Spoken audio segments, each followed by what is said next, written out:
What would you say if a simple traffic stop started turning into handcuffs right now? It usually doesn't happen because of one huge crime. It happens because you say the wrong thing in the first 30 seconds. Hit subscribe right now because what I'm about to show you could save you from a future arrest. Like this video too, so you can find it fast when you actually need it. You need this because traffic stops move crazy fast and your mouth can get you in trouble before your brain even catches up. In this video, you're going to learn the 12 biggest police stop mistakes drivers make every single day. You're going to hear the exact words that keep the stop small. You're going to learn when you should talk, when you should stop talking, and when one sentence can shut down a fishing trip. Most people have no idea that being polite and protecting your rights can happen at the same time. They think it's one or the other. It's not. I've analyzed over 200 body cam videos, and the pattern is always the same. The driver gets nervous, starts rambling, agrees to stuff they never had to agree to, and suddenly, a speeding stop turns into a criminal case. That's why this matters so much for you. Here's the reality. A police stop is not the time for your best speech. It's not the time to prove you're innocent. It's not the time to win an argument on the side of the road. Your goal is simple. Stay safe, stay calm, give the required documents, and do not make the stop bigger than it already is. The biggest mistake you can make is thinking your honesty will automatically protect you. A lot of good people talk themselves into searches, extra questions, and long delays because they want to seem cooperative. You can be respectful without giving away your rights. That's the line you need to learn. And if you miss it, you can hand the officer more time, more suspicion, and more reasons to dig into your life than the law ever required. The first 4 mistakes happen before the stop even settles down. Mistake number 1 is reaching around too fast. Mistake number 2 is digging in your car without saying anything. Mistake number 3 is answering every question like you're on a talk show. Mistake number 4 is admitting fault before the officer has even finished the first sentence. Let me show you exactly how smart drivers handle that first contact. You keep your hands where they can be seen, and you say this. Officer, my hands are on the wheel, my license is in my wallet, and my registration is in the glove box. How would you like me to get them? Word for word. Memorize that line. Then if the officer starts with, do you know why I stopped you? You say this, I'd like to stay silent and not answer questions. That's it. Short, calm, clean. Why does that work so well for you? Because sudden movement makes people nervous.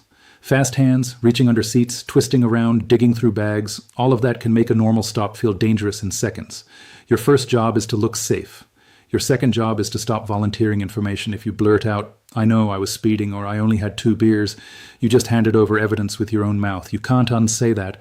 Defense attorneys use this exact line in court because silence leaves less for the state to use later. You still give your documents. You still follow lawful orders. You just stop helping build a case against yourself. Bad way. Most drivers say, I was only going a little over. Then that sentence becomes an easy admission. Good way. Smart drivers say, I'd like to stay silent and not answer questions. Then the officer has less to work with. Watch what happens when you keep it short. The stop usually stays about the reason for the stop. But when you start explaining, guessing, apologizing, joking, or telling your whole life story, the stop often grows. Now the officer hears stress in your voice. Now they hear changing details. Now they hear extra facts they didn't even ask for.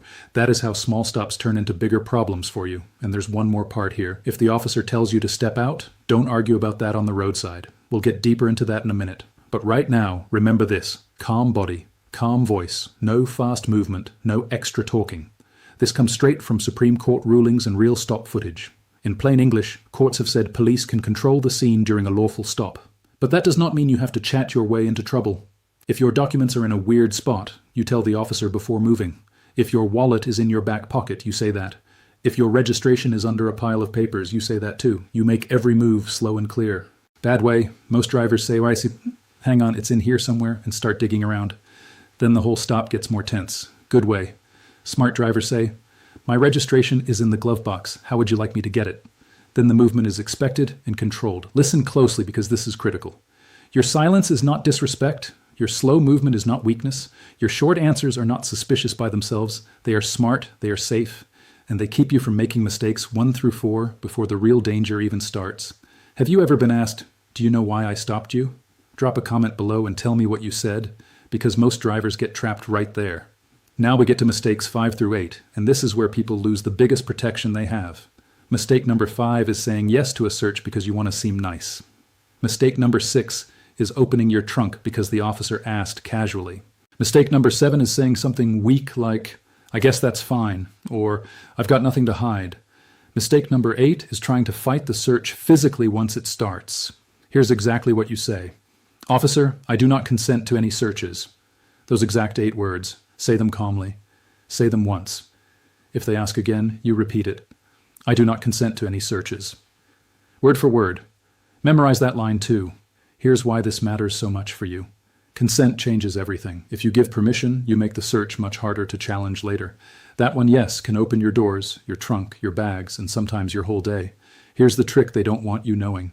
You do not have to help them search your own car. This is 100% legal. You are allowed to refuse consent.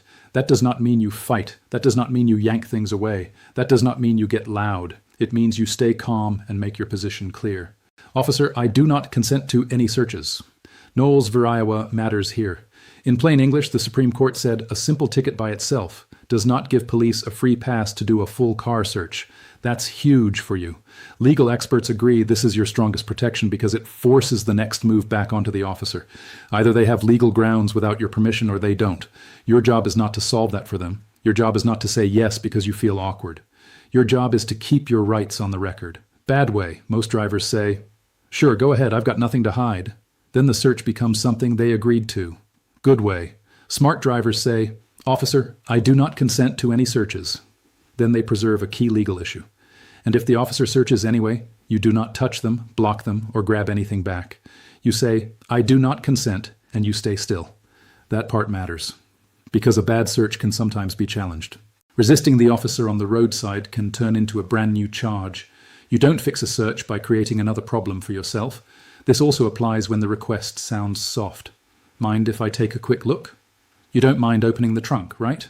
Can you pop that bag for me? Those are still search requests. The tone may sound friendly. The legal effect can be brutal for you. Former police officers have confirmed this works because the clear, calm refusal tells them you know the line. Some stop pushing after that, some keep pushing. Either way, you have done your part. Bad way. Most drivers say, yeah, real quick is fine. Then real quick turns into 20 minutes. Good way. Smart drivers say, I do not consent to any searches. Then the officer has to rely on law, not pressure. You need to remember something else. Refusing consent does not magically end the stop. It does something better.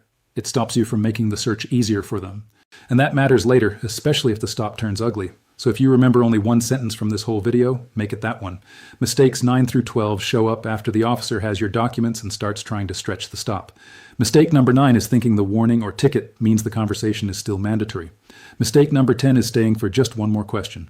Mistake number 11 is agreeing to wait around for a dog when the traffic part is already over.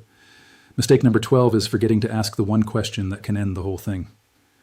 You look at the officer and say this, am I being detained or am I free to leave? Those exact 9 words. Say it calmly. Not angry, not sarcastic. Calm. Let me show you exactly why that question matters. A traffic stop is supposed to be tied to the reason you got pulled over. License check, registration, insurance, warrants, ticket or warning. That's the mission. Once that mission is done, the stop is supposed to end unless the officer has a legal reason to keep you there. Rodriguez versus United States is the big case here. In plain English, the Supreme Court said police cannot drag out a traffic stop just to investigate something else unless they have more than a hunch. That means no adding extra time just because they feel like fishing. Illinois versus Cabales also matters. In plain English, a dog sniff during a lawful stop can be okay if it does not add time. Add time without legal grounds, and now you have a problem for the officer. Bad way. Most drivers say, sure, I can stay a minute, after the warning is done. Then a short stop becomes a longer investigation. Good way. Smart drivers say, am I being detained or am I free to leave? Then the officer has to make the legal status clear. Here's the reality. A lot of people think if the officer is still talking, they must still stay. Not always. Sometimes the legal stop is over and now the officer is trying to turn it into a voluntary chat. If you don't know the difference, you can stand there and talk yourself into consent, delay, and trouble. This is 100% legal. You are allowed to ask if you are free to leave. You are allowed to leave if the answer is yes. That one question forces clarity. No guessing. No awkward half detention. Just clarity. Watch what happens when you ask it the right way. The officer either says you're free to go or says you're still detained. If you're free to go, you leave. If you're still detained, stay calm and say, I choose to remain silent. That keeps you from filling the silence with words they can use later. This comes straight from Supreme Court rulings, and it gives you a clean path either way. You're not being rude. You're asking the most important timing question in the whole stop. 90% of drivers don't know what's coming next. If you're still here, you're already ahead of almost everybody on the road. Drop a comment saying I'm still here because the next part ties everything together. There's one more move you need if the stop gets more serious. If the officer orders you out of the car, don't turn that into a roadside showdown.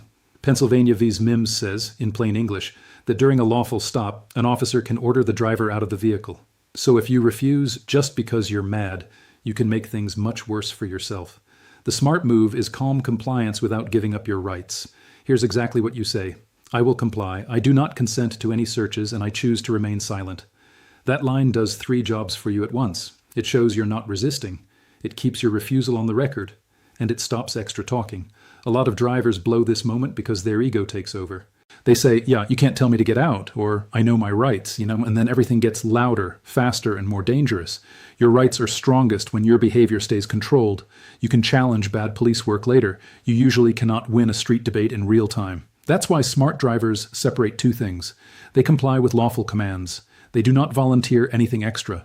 Hebel matters here in a smaller but important way.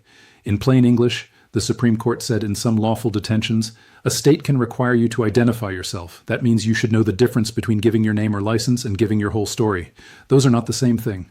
You may have to identify yourself. You do not have to narrate your night. That is a huge difference for you. So if the officer says, step out, you step out slowly. If the officer says, keep your hands where they can see them, you do it. If the officer asks questions beyond basic ID, you go back to your line. I choose to remain silent. Former police officers have confirmed this works because it lowers tension while protecting your position. You're not escalating. You're not submitting to everything. You're controlling your side of the contact. Now tie all of this to the law. Knowles v. Iowa says a ticket alone does not unlock a full car search. Rodriguez v. United States says police cannot stretch your stop longer than needed for the traffic reason unless they have a real legal basis. Pennsylvania v. Mims says they can order you out during a lawful stop. So fighting that order is usually a losing move. Hebel says in some valid stops, you may have to identify yourself, but that does not mean you have to answer every question. That's the simple map for you. Give ID and documents when required. Move slowly and clearly. Do not consent to searches. Do not fill the silence with extra facts. Ask if you are free to leave when the traffic mission is done. And if you're still detained, stay quiet. Defense attorneys use this exact line in court because clean facts beat messy roadside talking every time. Legal experts agree this is your strongest protection because it keeps the stop tied to the law instead of your nerves. Now let's walk through a real stop so you can feel how this plays out. You're driving home at night, you get pulled over for rolling a stop sign. The officer walks up and you panic. Wrong way first. You start digging in your center console before they even speak. You blurt out, I know, I barely rolled it and I'm just coming from my friend's place. Then the officer asks if you've had anything to drink and you say, just one earlier. Now you've given movement, admissions, and extra facts.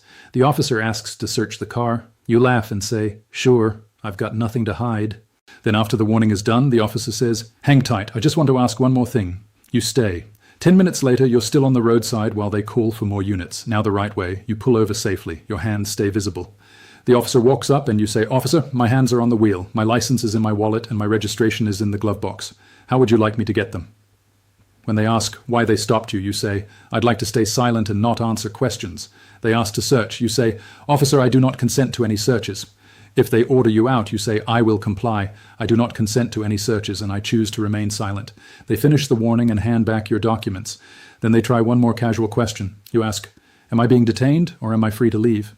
If they say you're free to go, you leave. If they say you're detained, you stay calm and keep quiet. See the difference for you? In the wrong version, your own words made the stop bigger. In the right version, your words kept the stop tight, clear, and legal. That does not guarantee a perfect outcome every time, but it massively reduces the damage you can cause yourself with your own mouth. And that is the whole game in a traffic stop. Next week, I'm revealing what to say when cops claim they smell weed.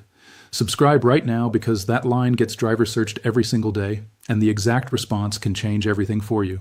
So remember the big 4. First, control your hands and your movement before you touch anything. Second, stop talking your way into trouble and use silence on purpose. Third, never give consent to a search just because the request sounds casual. Fourth, when the traffic work is done, ask if you are detained or free to leave. Those 4 moves crush the 12 biggest mistakes most drivers make. You do not need a speech. You need a few clean lines, a calm tone, and enough discipline to use them when your heart is racing. That is where your real power lives. Hit subscribe so you catch that weed smell video next week. Smash like if this just saved you from a future mistake on the roadside. And drop a comment telling me which line you're going to memorize first. Stay safe out there.